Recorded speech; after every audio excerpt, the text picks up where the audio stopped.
This is my second time recording this, so I'm going to kind of speed a little bit faster because last time it was like a mess.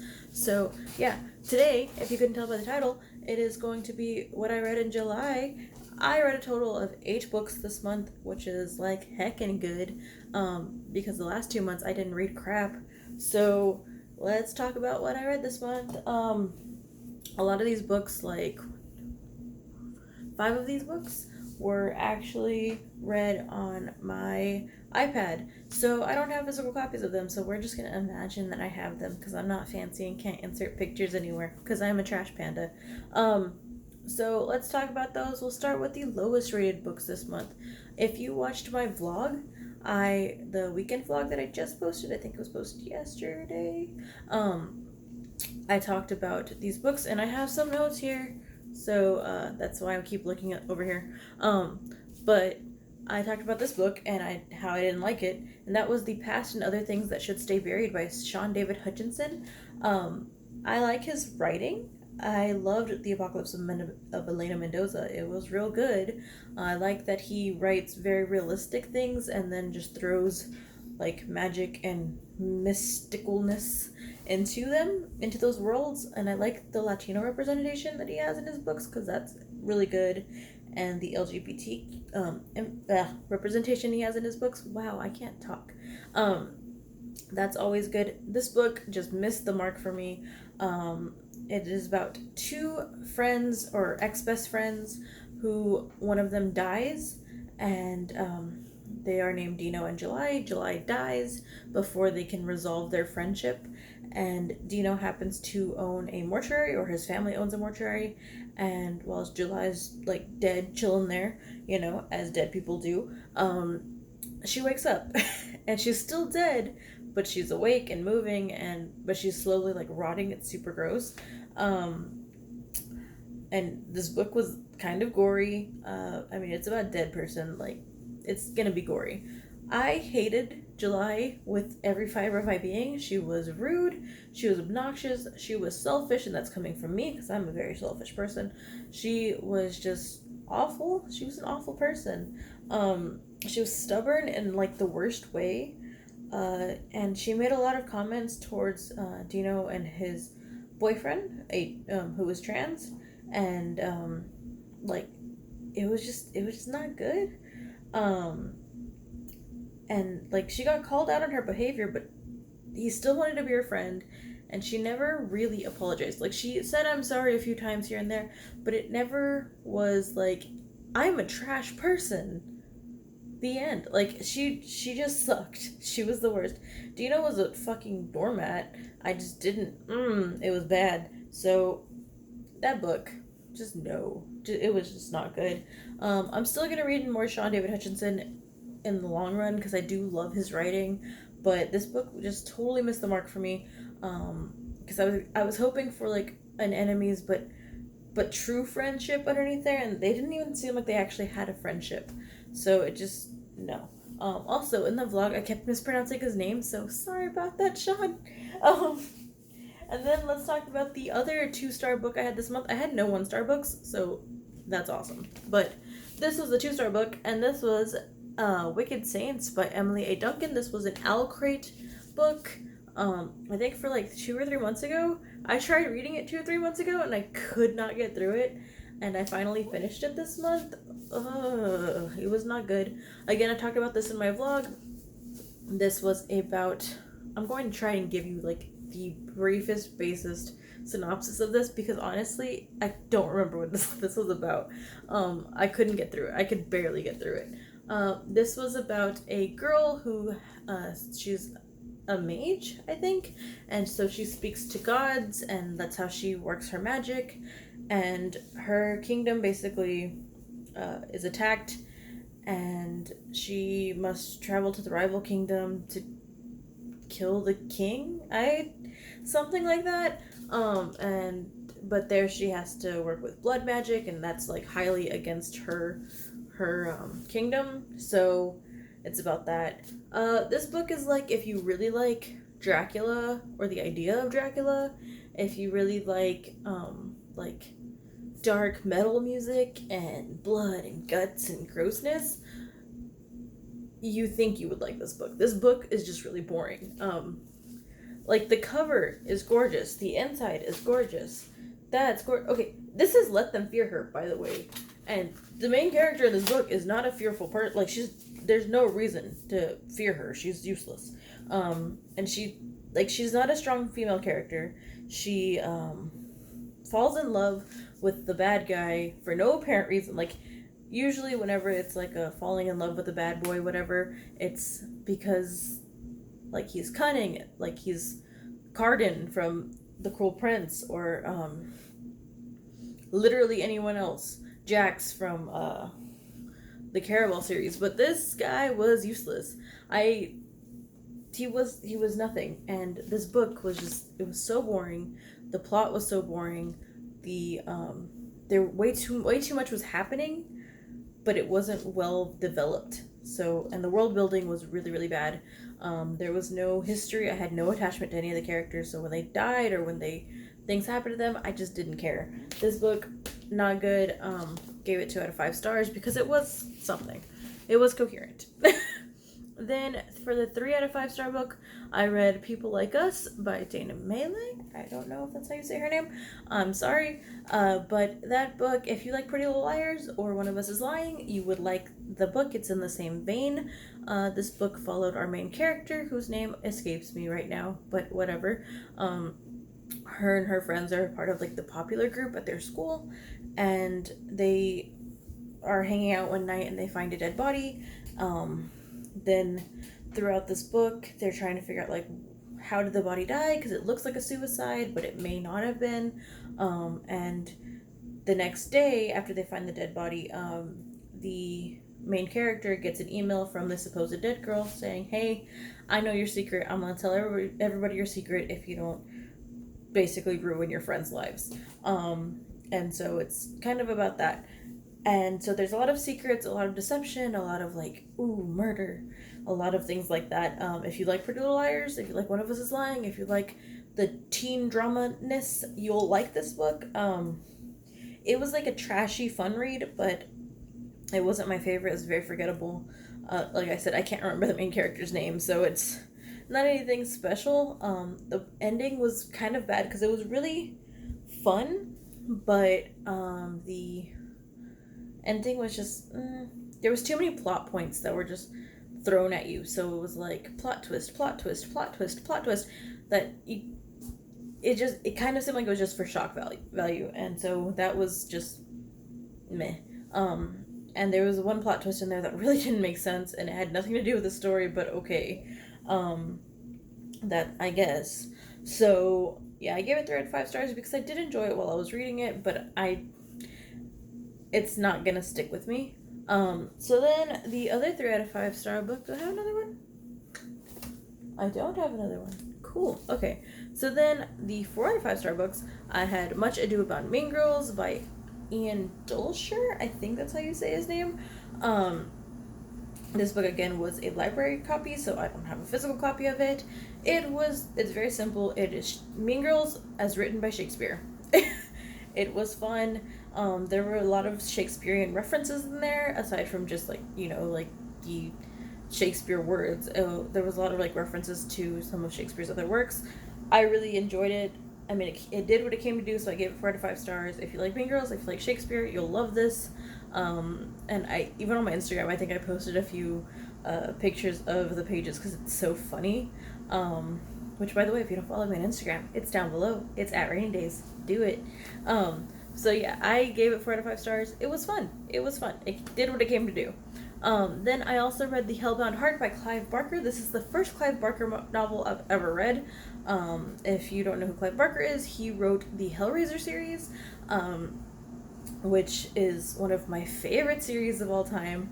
It very, very I don't know what I was going to say there. It goes into hedonism and pleasure and pain and the lines between them that blur, and it's about monsters, but not real monsters, and it's so good. If you are intrigued by anything that I just said, watch the Hellraiser series, read this book. It was so good, just like the movie. It was like 170 something pages. It was real short, but it was fun, horror, and gory AF. So yeah, I really enjoyed it. I really, really liked his work. I liked the writing. I do have to say I did enjoy it because I did watch the movies. I love the movies, and the movies were very true to the book. So yeah, so like that was one of the reasons I really enjoyed it. So I feel like I'm a little bit biased on that since I already went into it knowing that I loved the series. Um, but yeah, I enjoyed it. Good read for October maybe, and it's real short, so try that out. And then I read Heroine by Mindy McGinnis. This book was really good. I gave this 4 out of 5 stars, and it follows our main character Mickey, who is a softball player in high school. Like, she's like the star softball player. And her and her friend, who's another star softball player, get into a car accident, and Mickey basically shatters her hip. She is broken essentially, and she starts taking painkillers because that's what happens when you hurt yourself really bad. And in order to because she's relying on her softball to take her to college, to really get her through like high school and take her into college, and she's depending on that for herself. She starts taking more painkillers than necessary, and she slips into an addiction. And this book I thought was going to be really cheesy, really like, oh, don't do drugs, drugs are bad, which like they are, but I don't. It's preachy, you know, and so. um, this book was actually really, really, really well written. It talked about how easy it is to slip into something like that. Like, you don't just start off taking a pill and then the next day like shooting up, you know. It's very easy to like take a pill and then take a pill the next day, and then the next day notice that maybe it's helping you sleep better, maybe it's helping you, you know, focus better on your exams, stuff like that. Maybe you're just a better you that day. So it's a really, really, really good thing. Not drug addiction. The book is a really good thing. But I really, really enjoyed the way this was written. It was good. It was so good. It was so heart-wrenching. It deals with a lot of serious topics, obviously, like addiction and death and grief, and just, it's really good. I loved the characters. They were super well developed. I loved the storyline. I like to read books about like hard topics. I don't know. I don't know why. I just do. And this was a really good book, so I gave it 4 out of 5 stars. And the cover's really cool. Like, if you haven't seen it, look up the cover. It's great. So then I have my 5-star books, which I had 2 amazing 5-star books this month. So let's talk about the first one, which I can't stop talking about because I love it so much. If you've been reading my Twitter or anything else that I've been on, Finale by Stephanie Garber. This book was so good. This is the 3rd book in the Caraval series, so I can't really give a synopsis on it without like ruining Caraval. But you should just read Caraval because it's so good. This book was lovely.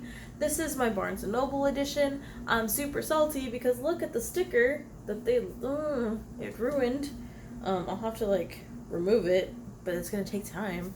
But anyway, if you haven't read the Caraval series, it involves magic and love and mystery and whimsicalness, and it's just so good. And if you like carnivals and carnival and like circus themed stuff, you'll love this. I have so many in preparation for this book. Actually, I bought a Caraval themed box, which I think I unboxed on this channel. You can look it up, and I think I will link it below if I did. So you could tell I was hyped for this book, and this book did not disappoint. I even tweeted Stephanie Garber, and I was like, bruh, like, I love this. And she tweeted me back, and it was like the best day ever. But this book was so good. I finished it in 1 or 2 days, and I loved it. It was so, so, so good. Jax is my boy, my dream boy. I love him so much. So yeah, this book, so good. 5 stars. Great, great. Probably going to be my top read of the year.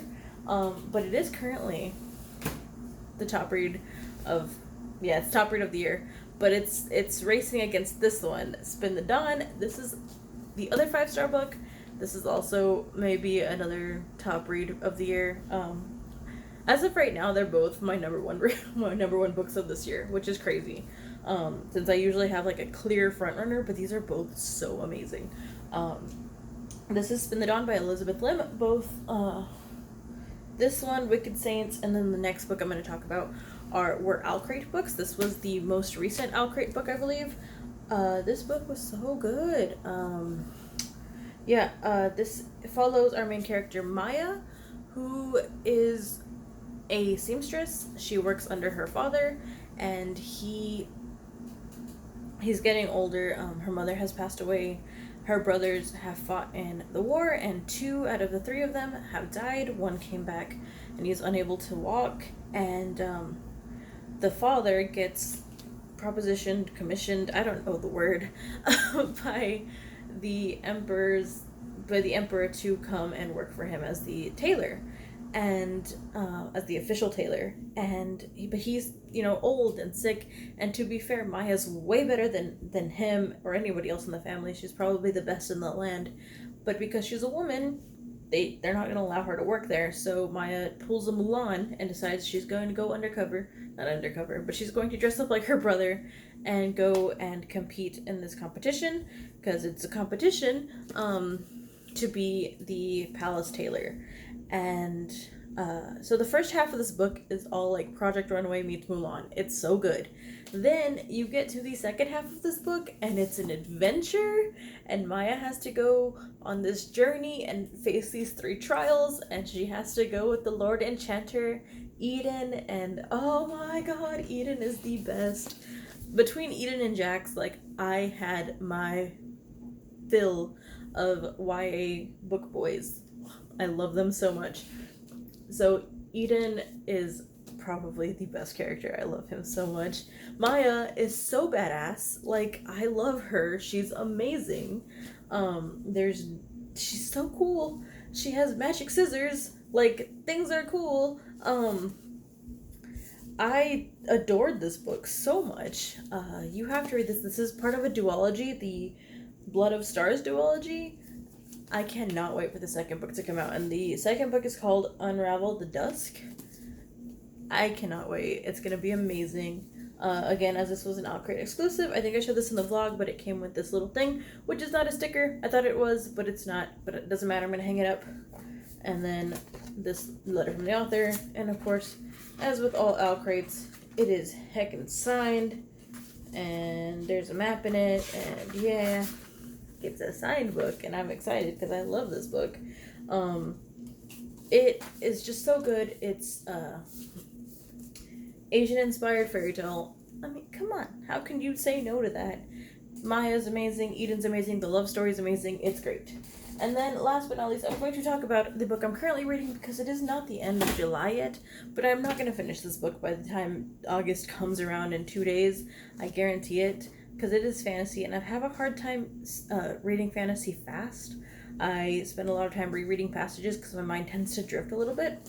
So, I'm not going to finish this, I guarantee it, but this is Sorcery of Thorns by Margaret Rogerson. This is another Alcrate book. I'm trying to get through all my Alcrate books, so when the next Alcrate book comes in, I can, read it that month. And a lot of the most recent Alcrate books have been fantasy books, so I've been kind of in that mood. I don't read a lot of fantasy. I do read it, but I don't read it as much as I read contemporary, so I'm here for this. This book is about a library. There you go. It wins. No, this book actually follows our main character, Elizabeth, who works at a library, and she was raised in a library, and in this library they have, grimoires of, magical sorcery stuff, and so these books are, locked in cages, and they're demonic, and they're chained up, and according to the cover, one of the most dangerous grimoires gets released, and Elizabeth is implicated for the crime, and so she has to travel on a journey with a sorcerer who she hates because she hates sorcerers, and in this world, sorcerers are bad, and they have to go on a journey, and I guarantee you it's gonna give me another book boyfriend, and I'm just gonna die, okay? So, yeah. This book is so pretty. It's purple and gold, and just, I love the way it looks. And I believe this is a standalone. We will see, because if I have to fall in love with another series, that's just going to be chaos. But those are all the books that I've read this month and what I'm currently reading. I hope you enjoyed this. I tried to make this as short as possible, but again, I ramble way too much, so it could have been longer. But thank you so much for watching. I will see you in August with my TBR and my travel vlog, possibly, because I'm going on vacation to New York. So if you are in New York, or you know where I should go in New York, please let me know, because I have no idea what to do. But other than that, thank you for watching this, and let me know if you are planning on reading any of these books or what you are reading. Thanks. Bye.